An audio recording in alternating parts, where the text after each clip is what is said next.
Salatiga ini bertatap muka di sini dalam rangka pemetaan aset sekolah, identifikasi sumber daya sekolah dalam rangka pengelolaan program sekolah yang berdampak pada murid SMK Negeri 1 dan SMK Negeri 2 Salatiga. Untuk memenuhi tugas calon guru penggerak, karena buku adalah jendela dunia, walaupun sekarang semuanya sudah era digitalisasi, tetapi e-book ya bisa tetap disiapkan di perpustakaan kita masing-masing dan anak-anak siap menjadi penggunanya. Oke, assalamualaikum warahmatullahi wabarakatuh. Waalaikumsalam. Kami hormati Bapak Kepala Sekolah, Bapak Srianto dan Ibu PP, Ibu Dian. Untuk program saya terkait dengan apa dan mengapa, program saya berjudul dari akronim ASICAN, kepanjangan dari kata Agen Literasi Calon Juragan.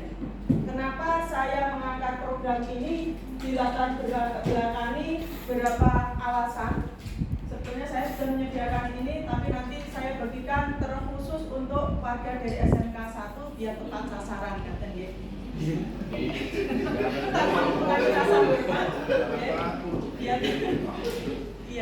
Yang pertama terkait dengan latar belakang, terdapat kesenjangan. Ini saya sorotkan saja. Terdapat kesenjangan antara harapan dengan kenyataan terhadap lulusan SMK yang harapannya bisa ber-WBM. Jadi tidak lagi BMB tapi WBM. Wirausaha bekerja melanjutkan. Namun kenyataannya siswa SMK Negeri 1 Salatiga sebagian besar masih belum berani berwirausaha. Secara umum, target lulusan SMK Negeri 1 Salatiga adalah, kalau kita petakan secara umum, masih di kisaran bekerja dulu, kemudian melanjutkan, baru berwirausaha. Jadi untuk wirausaha masih jadi peringkat pilihan yang terakhir. Bahkan di jurusan saya sendiri, kebetulan di sini saya selaku ketua jurusan akuntansi keuangan lembaga. Ini kalau kita petakan kemarin, hampir 60% siswa yang bertujuan untuk melanjutkan ke perguruan tinggi. Jadi kalau secara real datanya adalah 105 siswa kami, ya, 60%-nya itu adalah melanjutkan ke perguruan tinggi. Kemudian untuk 38%-nya bertujuan bekerja, dan irosnya mungkin sama atau tidak di SMK 2, SCIT ada duanya gitu ya. Tujuannya rata-rata kesana entah apa dan mengapa. Jadi keberanian untuk keluar daerah ini juga belum muncul. Nanti mungkin kita gosok setelah lebaran. Kemudian 2% bertujuan wirausaha. Jadi 2 anak dari 105 anak itu yang bertujuan untuk berwirausaha. Dan persentase ini sedikit ada peringatan dengan tahun lalu. Tahun lalu itu 1 anak dari 106. Nah ini jadi peningkatannya baru 1 tiap tahunnya. Sehingga ini menjadi keprihatinan kami dari jurusan akuntansi dan saya rasa juga secara umum di SMK 1. Kemudian yang kedua, budaya literasi di SMK Negeri 1 ini sebetulnya sudah mulai tumbuh, ya, dibuktikan dengan beberapa kejuaraan yang berhasil disumbangkan dari tim perpustakaan. Terima kasih Pak Tes dan kawan-kawan. Kemudian dari komunitas anak sebetulnya sudah ada ya Mbak Leli ya untuk grup-grup, namun pengelolaannya belum optimal. Sehingga ini kita harapkan ada kolaborasi bagaimana literasi yang sudah ada itu kita tumbuh kembangkan dengan melibatkan kepemimpinan murid untuk berwirausaha menjadi agen perubahan literasi entrepreneurship. Dan ini awalnya sudah kami upayakan. Kemarin kami bentuk komunitas penggerak juragan, sehingga harapannya guru-gurunya itu juga jadi juragan dulu biar bisa menggugah murid-muridnya, biar nanti ada sinkron, biar bisa berkolaborasi. Dan ini menjadikan alasan saya untuk mengangkat program ASICAN dengan tujuan yang pertama menumbuh kembangkan kepemimpinan murid dalam berliterasi dan berwirausaha. Yang kedua, mewujudkan visi misi sekolah dan jargon SMK Negeri 1 Salatiga sebagai sekolah pencetak juragan.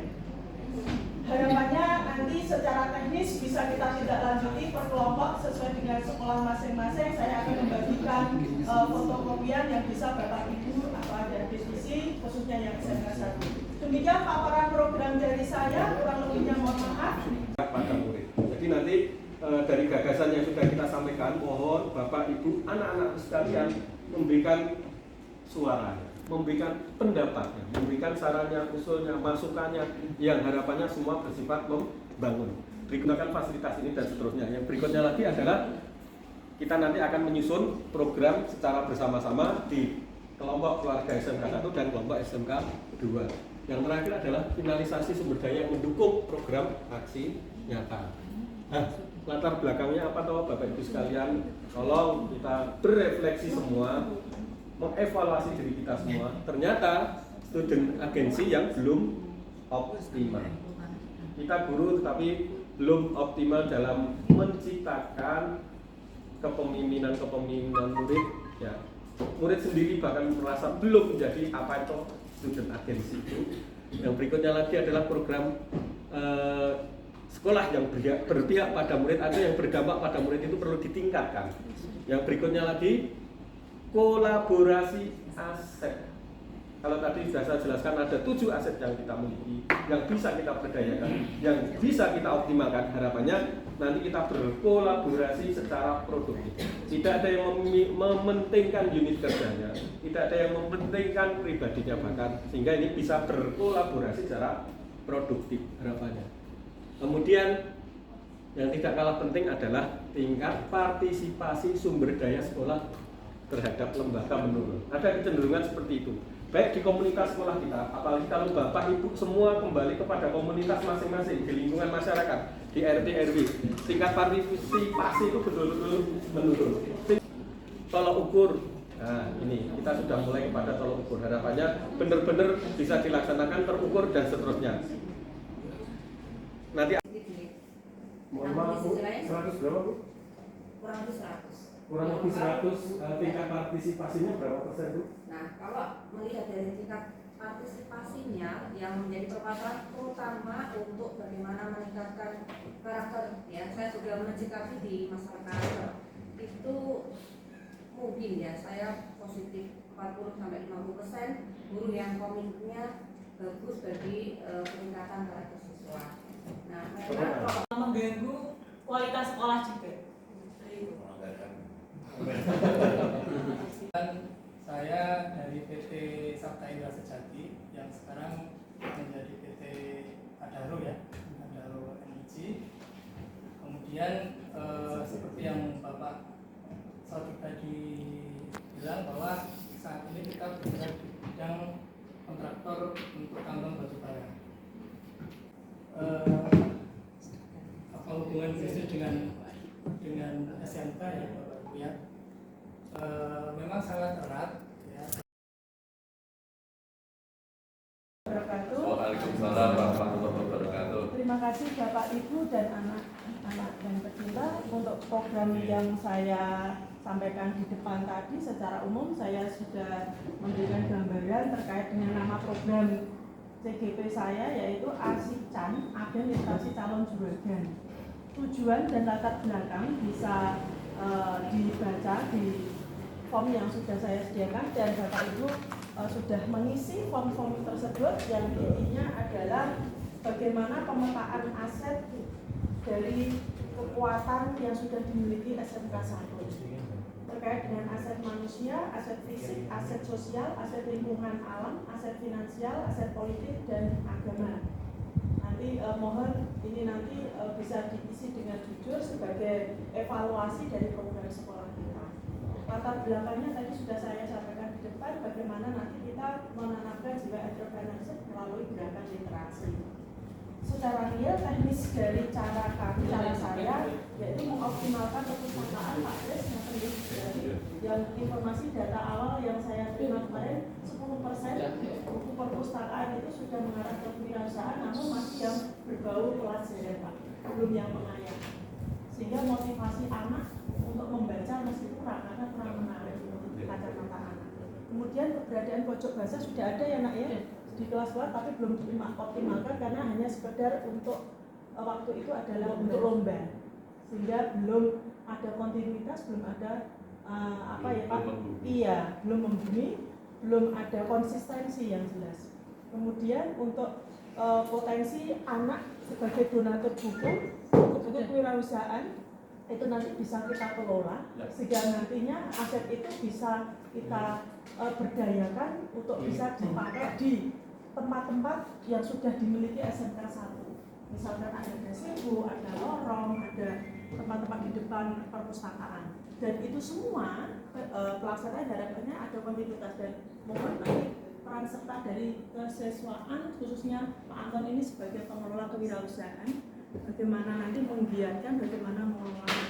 Terus kita juga menjembatani dengan guru-guru tadi dari aspirasi karena ternyata pelajaran kewirausahaan kurang menarik.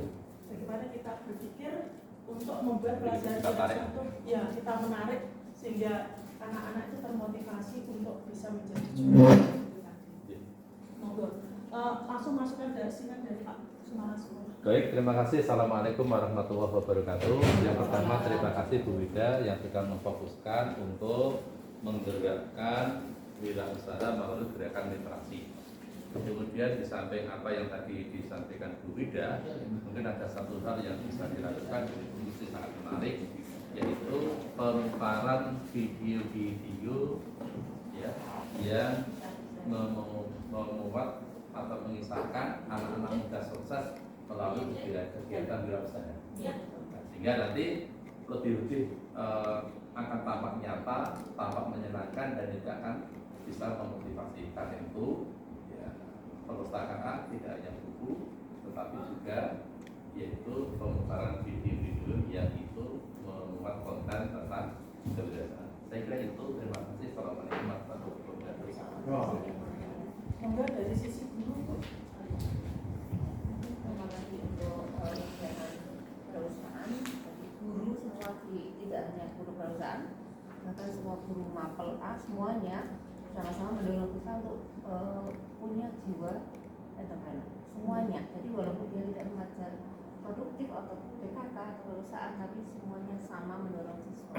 Bahkan kalau gurunya bercontoh. Atau setiap guru SMK harus menambahkan diri dengan satu kompetensi, bukan hanya kompetensi individual, kompetensi sosial, kompetensi pedagogik dan profesional, tetapi juga kompetensi entrepreneur. Jadi setiap guru harus memiliki jiwa kewirausahaan sehingga pelajarannya apapun maka dia ada ya inspirasi untuk mendorong anak melakukan wirausaha. Menambah sedikit, jadi kalau setiap guru mempunyai keterampilan itu kan dibutuhkan juga adanya pelatihan. Mungkin ada program pelatihan kewirausahaan. Dan itu ada di wilayah kami. Kalau kami usul Pak, ada pelatihan seperti yang disampaikan Bu tadi, ada achievement motivation training, business management training. Itu sebenarnya dasar-dasar berwirausaha untuk siapapun, anak-anak khususnya. Bisa ya? Bisa. Sekarang dari perpustakaan yang terkait dengan literasi, monggo kesiapan dan dukungannya Pak. Oke, ini dari 7 poin, intinya kami siap. Terus yang garis bawahi itu yang nomor 4, 6 dan 7. 4 dan 7 itu donatur dari siswa. Ini nanti kita bisa jadwalkan untuk yang tahun pertama benar, yang tahun kedua buku fiksi, yang tahun ketiga lagi yang bagaimana bisa. Terus kolaborasi siswa dan murid ini pasti karena apa itu kita nasional, kita dibanding ke daerah, yaitu kuncinya kolaborasi antara guru, stakeholder, dan juga pelaku kebijakan. Terima kasih Pak Pres, nanti semuanya semuanya. Sekarang dari kesiswaan bagian pembina kewirausahaan kan yang kita targetkan di sini. Untuk di bidang kesiswaan OSIS itu sebenarnya kemarin sudah di si bidang 6 itu mengadakan ekstrakurikuler kewirausahaan. Cuma kendalanya adalah peminatnya yang memang masih sedikit sekali. Itu yang jadi kendalanya. Kita ingin sebenarnya kan kalau peminatnya banyak kan setiap hari Sabtu kita datangkan misalkan narasumber dari para tokoh kewirausahaan yang sukses gitu loh. Cuma ditunggu dari pihak yang si tidak 6 itu katanya peminatnya tidak ada, bahkan hanya berapa saja gitu. Kalau boleh usul Pak, malah dibentuk inkubator bisnis. Jadi sekalipun yang berminat hanya 6 itu nanti menjadi pancingan. Iya, jadi nanti inkubator bisnisnya ya anak 6 itu gitu. Tetap dibentuk Pak. Mungkin untuk ini nanti kita akan bentuk lagi. Siap. Kita gosok jiwa entrepreneurnya lewat literasi wirausahaan, kita tindak lanjuti dengan inkubator bisnis. Siap. Ini dimasukkan untuk ekstra juga kan mungkin Bisa. Dukungan Malah perlu. dari pihak industri, UMKM siap. Oh siap, kami siap mendukung Pak selaku praktisi UMKM. Siap. Sekarang dari sisi anak piye dengan program seperti itu? Dari OAS sendiri bisa membantu koordinasi melalui ke siswa-siswa itu Bu. Terus yang tadi menindaklanjuti yang program kerja KWU dari Simpunan itu.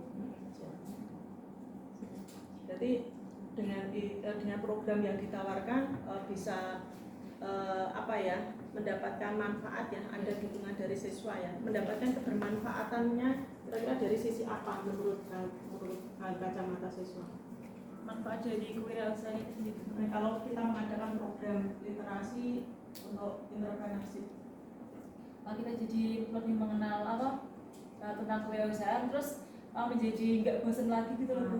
Tadi jadi siswa itu lebih tertarik gitu, soalnya kan minatnya juga sedikit. Oke, jadi semoga program yang rencanakan oleh CGP dalam rangka untuk meningkatkan entrepreneurship melalui gerakan literasi ini semoga bisa berjalan dengan baik. Harapannya nanti semua pihak, Bapak Ibu dan anak-anak nanti tetap support mendukung program ini gitu. Terima kasih atas waktunya, kita bisa berkolaborasi secara teknis nanti di lapangan, saling memberikan masukan, saling mensupport. Semoga nanti kegiatan ini bisa berjalan dengan baik sesuai dengan prosedur. Terima kasih atas kedatangannya, rawuhipun Pak Kris, Pak Anton, Bu Manju, Bu Erlin, dan Mbak Seraili ya. Terima kasih.